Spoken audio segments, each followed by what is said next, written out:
Welcome to Spelling Bee Ninja, your go-to resource for free educational content that ignites curiosity and fosters a love for learning. We're committed to building a community of lifelong learners, and we invite you to subscribe to our podcast. Join us as we unlock the doors to knowledge and explore the world of logic and reasoning together.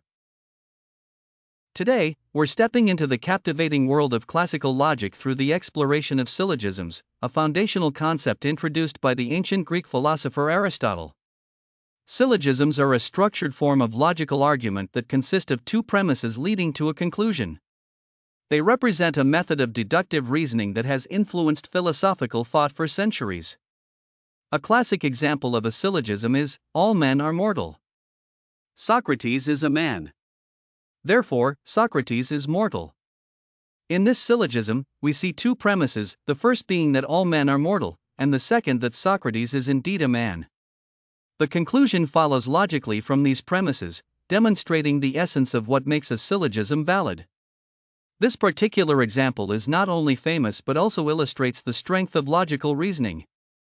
Understanding syllogisms is vital because they help us identify valid arguments and spot fallacies in reasoning.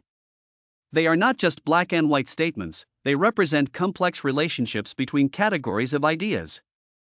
Syllogisms can be classified into different figures and moods based on the arrangement of terms, and this classification helps us analyze and evaluate the strength of logical arguments.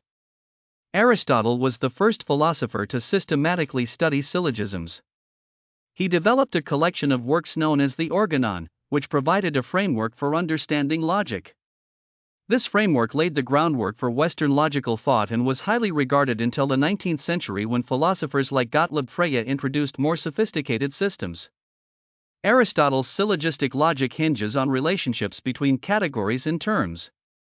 He identified four types of categorical propositions: universal affirmative, universal negative, particular affirmative, and particular negative. Understanding these propositions is essential for analyzing the validity of syllogisms and spotting errors in our reasoning. In a typical syllogism, you'll find three key terms: the major term, the minor term, and the middle term. The major term is the predicate of the conclusion, while the minor term is the subject. The middle term, however, plays a unique role as it appears in both premises but is excluded from the conclusion. In our earlier example, mortal is the major term, Socrates is the minor term, and men serves as the middle term. Recognizing the roles of these terms helps analyze the structure of arguments and aids us in determining their validity or lack thereof. Aristotle also categorized categorical propositions into types represented by the letters A, E, I, and O. A is for universal affirmative, E for universal negative, I for particular affirmative, and O for particular negative. These types help us classify propositions and understand the logical relationships between them. For example, the proposition all S or P is an A proposition, meaning it asserts every instance in one category, S, is included in another, P. Just as important as the categories are the notions of syllogistic validity and soundness. A syllogism is deemed valid when the conclusion logically follows from the premises, regardless of the actual truth of those premises.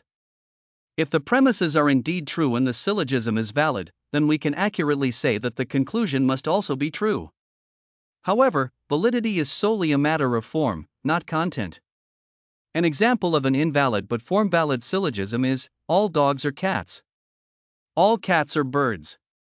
Therefore, all dogs are birds. This syllogism's format is valid, but since the premises are false, the conclusion cannot be accepted as true.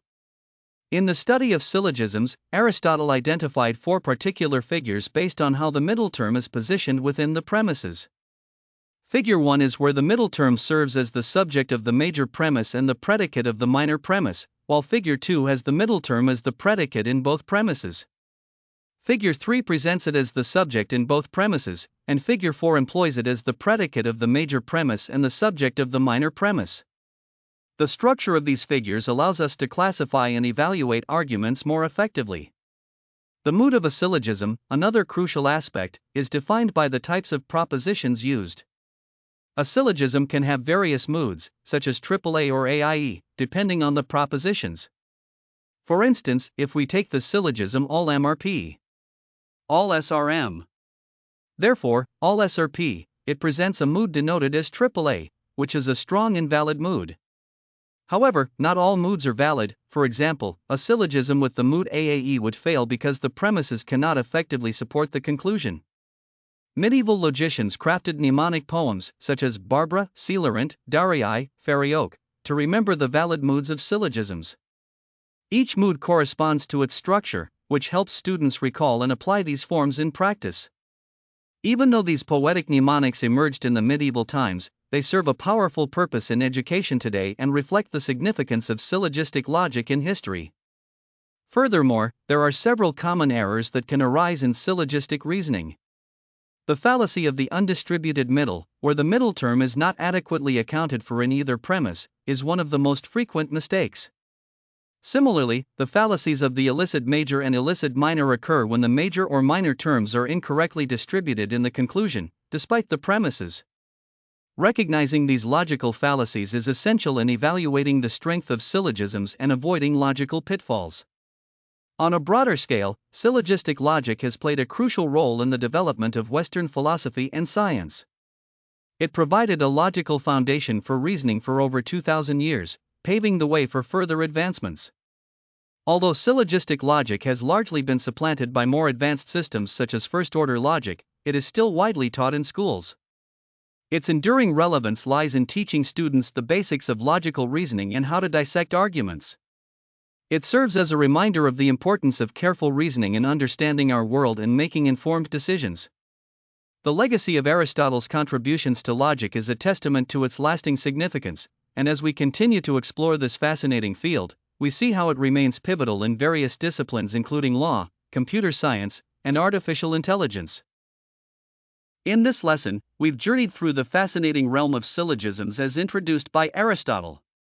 From understanding the structure of syllogistic arguments, including premises, conclusions, and the roles of major, minor, and middle terms, to identifying the four types of categorical propositions, we've built a solid foundation in classical logic. We've also discussed the concepts of validity, soundness, and common logical fallacies to watch out for. This knowledge is essential not only in academic pursuits but also in crafting and evaluating our daily arguments.